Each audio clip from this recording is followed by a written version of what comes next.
हमारा जो आज का टॉपिक है डिस्कशन का वो है बिजनेस ऑर्गेनाइजेशंस। बिजनेस ऑर्गेनाइजेशन किस किस प्रकार के होते हैं, बिजनेस ऑर्गेनाइजेशन को इस्टेब्लिश कैसे किया जाता है, ये चीज़ें हम लोग जो है वो अभी लेक्चर में देखने वाले हैं। तो सबसे पहले हमको ये समझना पड़ेगा कि अगर एक बिजनेस ऑर्गेनाइजेशन किसी को चालू करना है तो वो जो बिजनेस ऑर्गेनाइजेशन होगा वो किस प्रकार से इस्टेब्लिश किया जा सकता है। तो लेट्स सपोज कि किसी कोई एक व्यक्ति है, चलो मान लेते हैं कि जो है वो इंद्रजीत इंद्रजीत को जो है वो एक फोटोकॉपियर इंटरप्राइजेस की जो है वो दुकान खोलनी है और उसको जो है वो ये वाली फोटोकॉपी की मशीन चाहिए। फोटोकॉपी की मशीन उसको जो है वो चाहिए। तो फोटोकॉपी की मशीन की जो एक्चुअल प्राइस है वो लगभग है 10 लाख रुपए। लेकिन समस्या यह है कि उसके पास अभी सिर्फ और सिर्फ 5 लाख रुपए है। तो बाकी के 5 लाख रुपए वो किस प्रकार से लेके आ सकता है। तो बाकी के 5 लाख रुपए लाने के लिए पहला तो वो डेब्ट कर सकता है। डेब्ट का मतलब है उधारी, किसी से उधारी लेके आ जाए और उसके बाद उससे जो है वो क्या हो जाए, 5 लाख रुपए हो जाए। दूसरा हो सकता है कि किसी को कहे कि तुम मुझे 5 लाख रुपए दे दो और तुम जो है उसमें शेयर जो है वो ले लेना, मतलब उतनी हिस्सेदारी तुम्हारी भी हो जाएगी, जो भी फायदा आएगा उसको हम लोग बराबर बराबर क्या कर लेंगे, बांट लेंगे। तीसरा हो सकता है कि उन लोग एक ग्रुप फॉर्म कर लें और वो जो ग्रुप है वो लोग जो है वो इक्वल क्वांटिटी में जो है वो पैसे को जो है वो दे दें, मतलब वो अपना 5 लाख भी ना लगाए बल्कि अगर 4 लोग हो तो 2.5 2.5 लाख रुपए चारों लोग इक्वल रूप में दे दें। या फिर एसोसिएशन बना रहे हैं तो हो सकता है कोई 5 लाख दे, कोई 1 लाख दे, किसी के पास 50,000 है 50,000 ही दे। उस तरीके की भी चीज भी कर सकते हैं। तो पहला वाला जो डेप्ट वाला है वो, और उसके बाद में जो शेयर और एसोसिएशन है उसके हिसाब से जो बिजनेस एंटरप्राइजेस होते हैं वो कुछ प्रकार के होते हैं। जैसे कि उनको हम लोग कहते हैं सोल प्रोप्राइटरशिप। सोल प्रोप्राइटरशिप में हमेशा एक ही मालिक होगा, इसको हम लोग आगे देखेंगे। और ये जो भी इस तरीके से पैसा लाएगा वो खुद से लाएगा, और क्योंकि ये उधारी लेके आया है तो इसका बिजनेस चले या ना चले उससे कोई मतलब नहीं है, बल्कि उसको उस पैसे को जो है वो वापस करना ही है। दूसरी चीज है पार्टनरशिप। पार्टनरशिप हुआ तो उस 5 लाख किसी से जो है वो किसी को कहे कि मैं तुमको जो है वो 50% पार्टनरशिप दे दूंगा, तू भी 5 लाख दे और जो भी फायदा या नुकसान होगा बराबरी का। तो जब कभी भी शेयर या पार्टनरशिप जब हम लोग कहेंगे तो फायदा भी बराबर का हो गया और नुकसान भी। जबकि सोल प्रॉपर्टी, जबकि और दूसरा क्योंकि वो पार्टनरशिप दे रहा है तो इसलिए जो 5 लाख रुपए वो लिया है उसको अब लौटाना नहीं है। अब उसकी जगह में क्या करना है, जो भी उसको फायदा होगा उसकी उसी में से जो है उसको उतने परसेंट शेयर देना पड़ेगा जितना परसेंट का उसने पार्टनरशिप लिया है। तीसरा होता है एसोसिएशन। एक से ज्यादा लोगों से अगर पार्टनरशिप किया हुआ है तो किस हिस्सेदारी में, तो जनरली जब हम लोग कोऑपरेटिव बोलते हैं तो सब लोग की बराबर की हिस्सेदारी होती है, सब लोग बराबर मात्रा में जो है वो पैसा लगाएंगे, सब लोग बराबर मात्रा में जो है वो काम करेंगे। ये सारी चीजें किसका हिस्सा होती है, कोऑपरेटिव का। एक अगला चीज होता है कारपोरेशन। जो बड़ी बड़ी कंपनियों के हम लोग नाम सुनते हैं वो होता है कारपोरेशन, लेकिन वो जो है वो एक अलग चीज है जिसको हम लोग आगे के लेक्चर्स में देखेंगे। तो सबसे पहला है अपना सोल प्रोप्राइटरशिप।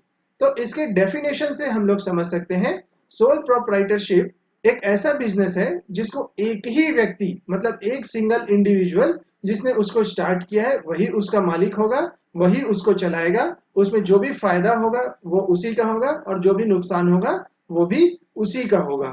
इसमें जो अगर जैसे हमारे पिछले उदाहरण से अगर वो कोई पैसा उधारी में लेके आएगा, किसी से जो है वो शेयर नहीं कर सकता, वो उधारी उसको हर हाल में चुकाना पड़ेगा। उसको नुकसान हो गया तो भी उसको वो उधारी जो है वापस चुकानी पड़ेगी। आमतौर पे जो हम लोग अपने चारों तरफ जो दुकानें देखते हैं, जैसे हमारे जो है वो किराना के दुकान हो गए, कोई सब्जी का दुकान होगा या मिठाइयों की दुकान है जहां आप लोग समोसा खाते हैं, वो सारी किस तरीके की चीजें हैं, सोल प्रोप्राइटरशिप के अंतर्गत आती है कि कोई एक आदमी है और उसने कर लिया।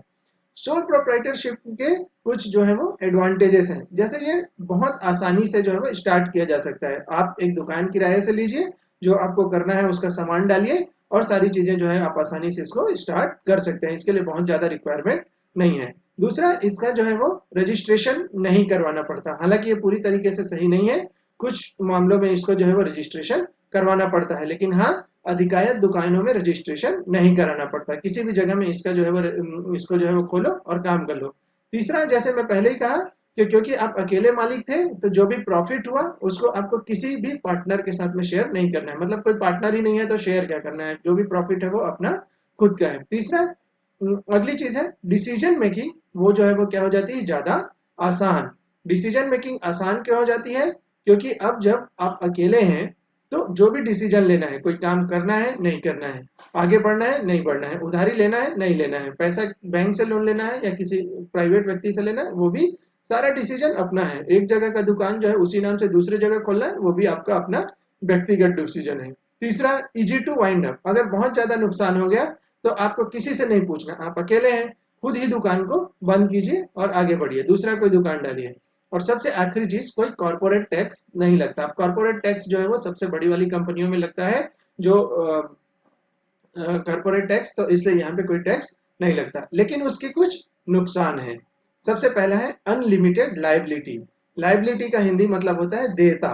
मतलब जो भी आपने उधारी ली है, अगर कोई जो है वो बाद में कोई डिस्प्यूट भी हो जाता है, लीगल डिस्प्यूट, वो सबकी जिम्मेदारी किसकी है, खुद की है, क्योंकि अकेले ही सब मालिक हैं, जो भी हैं सब जो है वो खुद है, तो सभी अपनी ही समस्याएं हैं। दूसरा, एम्प्लॉय बेनिफिट, जो दूसरे टाइप के उसमें मिल सकता था, कोई पार्टनरशिप में, कोऑपरेटिव में या कारपोरेशन में, जो सरकार की कुछ योजनाओं के तहत फायदा मिल सकता था, वो इसमें नहीं मिलता, क्योंकि अपना दुकान है, सरकार के पास तो कोई रिकॉर्ड भी नहीं है। हालांकि अभी कोरोना के टाइम पे ये सब कुछ करने की कोशिश कर रहे हैं, लेकिन ये उतना संभव नहीं होता। मतलब इसमें जो है वो कुछ भी फायदा नहीं मिलता।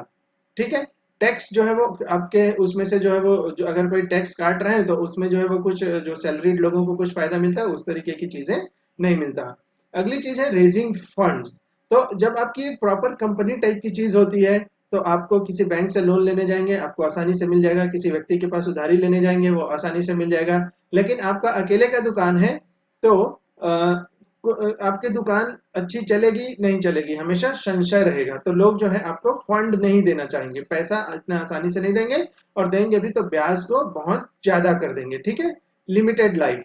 लिमिटेड लाइफ मतलब हो सकता है कि जब तक आप चला पा रहे हैं चलाएंगे, और उसके बाद उसको बंद कर देंगे। लेकिन यही कोई दूसरी तरीके की पार्टनरशिप की होती तो आप है नहीं है नहीं है, तो आपका पार्टनर उसको चलाते रहता है। तो उस तरीके की चीज है।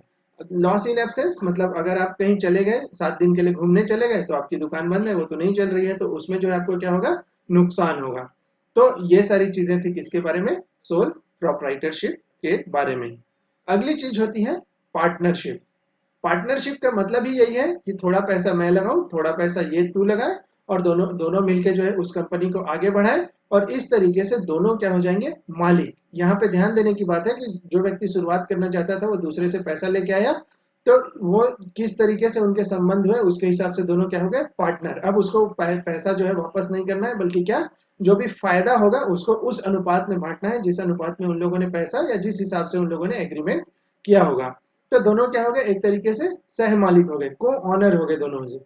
और इसमें से जो ग्रुप का हर एक सदस्य होता है वो पार्टनर है, और इसीलिए जो भी रिस्पॉन्सिबिलिटी है उसको जो है वो चलाने के लिए, उसमें जो है वो कोई कारीगर रखने के लिए, कोई व्यक्ति को रखने के लिए, या कोई लीगल डिस्प्यूट होगा, उसमें दोनों की बराबर की भागीदारी होगी। और इसके लिए भारत सरकार के कानून, जिसको इंडियन पार्टनरशिप एक्ट कहते हैं, उसके हिसाब से इसका रजिस्ट्रेशन किया जाता है।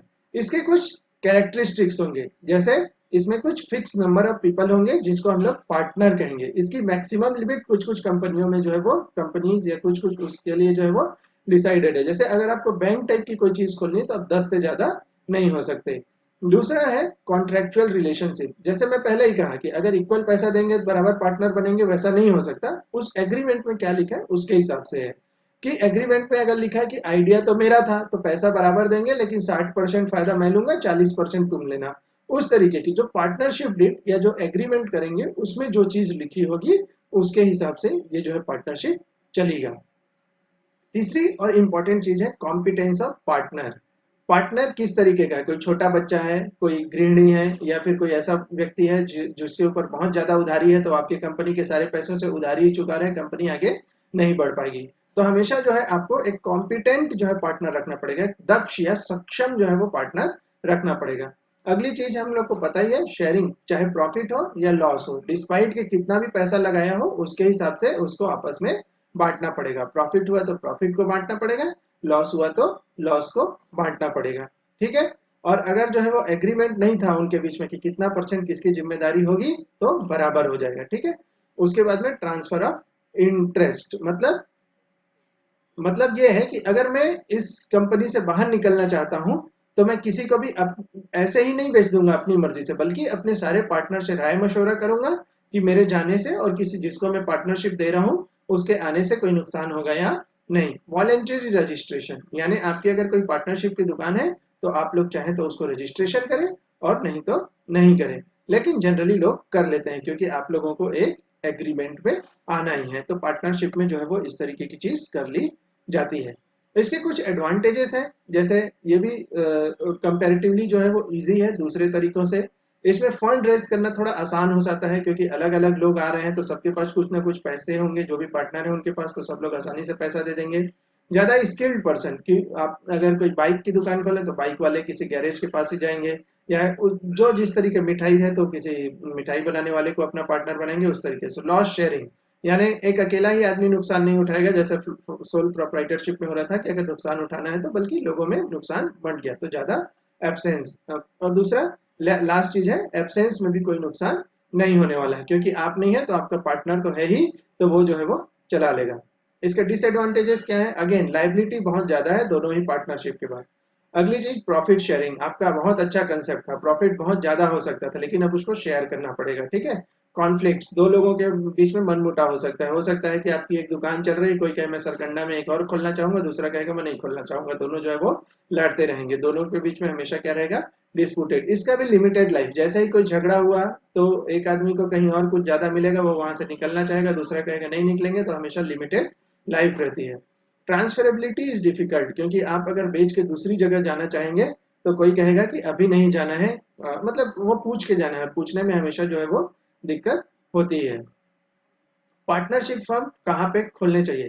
तो आप देखिए इसको, most suitable for comparatively small business such as retail and wholesale trade.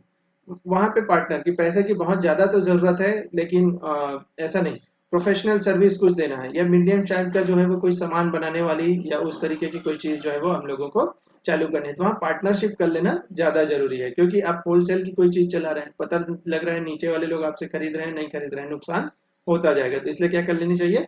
Partnership कर लेनी चाहिए, ठीक है ना। तो ये है अपना पार्टनरशिप। और सोल प्रोप्राइटरशिप, जब कोई छोटा सा इंटरप्राइजेस है, आपको पता ही है कि फायदा होना ही होना है, तो उस तरीके से सोल प्रोप्राइटरशिप में जाना चाहिए कि कोई रिस्क नहीं, मैं तो अपना फायदा क्यों बांटू, मेरे पास सफिशिएंट मात्रा में पैसा है, मैं बैंक से लोन लूंगा, कर्जा बाद में चुका दूंगा कि मेरे पास फायदा होगा, लेकिन वो दुकान तो बाद में मेरा अपना हो जाएगा ना, 50-50 तो जो है मेरे को करने की जरूरत नहीं पड़ेगी। तो ये है सोल प्रोप्राइटरशिप और पार्टनरशिप। नेक्स्ट में देखेंगे कोऑपरेटिव